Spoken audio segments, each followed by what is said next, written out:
Hello বন্ধুরা, আজকের আবার ইউনিক রেসিপি নিয়ে চলে এসেছি। তো এই ইউনিক রেসিপি কিভাবে বানিয়েছি সেটা আপনাদের সঙ্গে এখন শেয়ার করব। তবে ভিডিওটা কিন্তু পুরোটা দেখতে হবে, স্কিপ করে দেবেন না।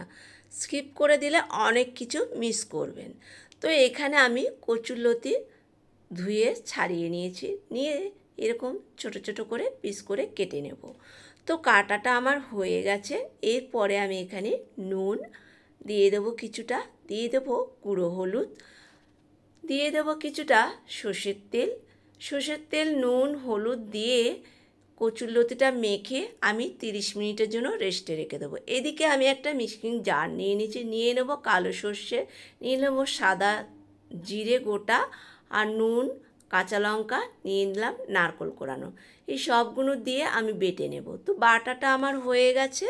আর এদিকে আমি একটা থালা নিয়ে নিয়েছি, থালায় বেশ কিছুটা চিংড়ি মাছ নুন হলুদ দিয়ে এখানে ছোট্ট চামচের 1 চামচ গোলমরিচের গুঁড়ো দিলাম, আর দিয়ে দিলাম সর্ষের তেল দিয়ে এই চিংড়ি মাছটা সুন্দর করে মেখে নিতে হবে। এইভাবে চিংড়ি মাছ মাখা হয়ে গেলে যে আমি মশলাটা বেটে রেখেছিলাম নারকেলের সঙ্গে, সেটা এই চিংড়ি মাছের সঙ্গে অ্যাড করলাম। ব্যাস এইভাবে মেখে নিতে হবে। আর এখানে যে লতিটা আমি মেখে রেখেছিলাম 30 মিনিট, তো সেই লতিটা আমি জলও ছেড়েছে, জলটা ঝারিয়ে ঝারিয়ে এইভাবে নিয়ে নেব। জলটা আমি ফেলে দেব, এই জলটা দেব না। তো এই লতিগুলো দিয়ে চিংড়ি মাছ আর এই মশলার সঙ্গে সুন্দর করে মেখে নিতে হবে। আর এই লতিতে খেয়াল রাখতে হবে নুনটা যেন পারফেক্টভাবে হয়। নুন বেশি হলেও খেতে ভালো লাগবে না, আবার কম হলেও খেতে ভালো লাগবে না।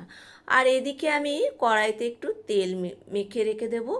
আর এখানে নিয়ে নিলাম কচু পাতা, ভালো করে ধুয়ে নুন জল মেখে প্রত্যেকটা কচু পাতাতে এভাবে মেখে নিতে হবে। নিয়ে আমি 10 মিনিট এটা রেস্টে রেখে দেবো। তো বন্ধুরা, পুরো ভিডিওটা দেখার অনুরোধ রইল। 10 মিনিট পর দেখাচ্ছি কতটা নরম হয়ে গেছে, কচু পাতা থেকে জলও ছেড়েছে।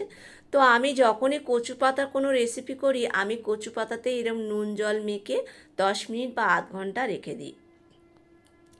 এদিকে আমি কড়াই যে তেল মেখে রেখে দিয়েছিলাম, সেই কড়াতে কচু পাতাগুলো নিয়ে আমি এইভাবে কড়ার মধ্যে চারধারে এরকম করে পেতে দেব। এইভাবে সুন্দর করে পেতে নিতে হবে। তো অনেকেই ভাবছো এটা আবার কীরকম রান্না, এরকম করে কচু পাতায় করে কচুরলতি ভাপা, এটা কি হয়? হ্যাঁ বন্ধুরা, এটাও হয়।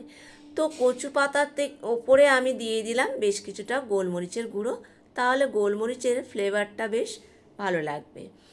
তো ব্যাস ওপর থেকে এবারে আমি দিয়ে দেবো লতি যে মেখে রেখেছিলাম মশলা দিয়ে, সেই লতিটা এরকম সমান করে দিয়ে দিলাম। দিয়ে এরপরে এখানে মাঝখানে আমি দিয়ে দেবো কিছুটা নারকেল কোড়া রেখেছিলাম, সেই কোড়ানো নারকেল ওপর থেকে আবার দিয়ে দিলাম।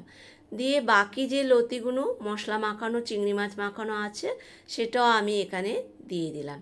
তো ছোটোবেলায় মা ঠাকুমার হাতে এইভাবে কচুরলতি খেয়েছিলাম, তো সেই স্বাদ এখনও মুখে লেগে আছে। তো এখানে আমি জল বেশি ব্যবহার করব না, ওই মশলার থালাটা ধুয়ে অল্প একটু জল দিয়ে দেব। দিয়ে এখানে লতির ওপরে আবার সেই কচু পাতা ছিল, সেগুলো আমি বাকি কচু পাতাগুলো লতির ওপর থেকে এইভাবে ঢেকে দেব।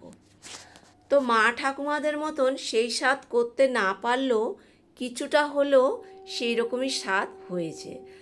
তো সেই মা ঠাকুমাদের হাতের রান্না এত সুন্দর স্বাদ আর এত তার ফ্লেভার ছিল, তো এখন তো আমরা সেরকম রান্না করতেই পারি না।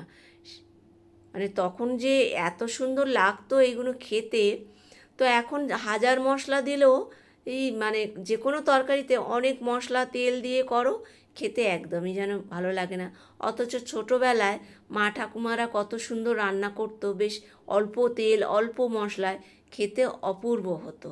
তো এখানে খুলে আমি একবার দেখে নিলাম, কচু পাতাটা ওপর থেকে খুলে নিয়ে দেখে নিলাম কেমন হচ্ছে। তো দেখলাম হ্যাঁ ঠিকঠাক হচ্ছে। আবার আমি ঢেকে দিয়েছিলাম, তো দেখলাম লতিগুলো সেদ্ধও হয়ে গেছে।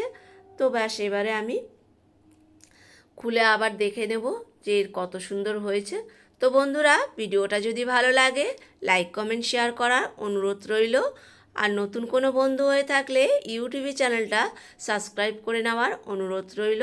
আর এই লতিটা এইভাবে যদি যারা লতি পছন্দ করো একবার হলো বানিয়ে খেও, খুব ভালো লাগবে। আর এই কচু পাতা যে ওপর থেকে দিয়েছে এটাও নরম হয়ে গেছে, এটাও চাইলে খেয়ে নিতে পারো। তো এইভাবে পাশে থেকো।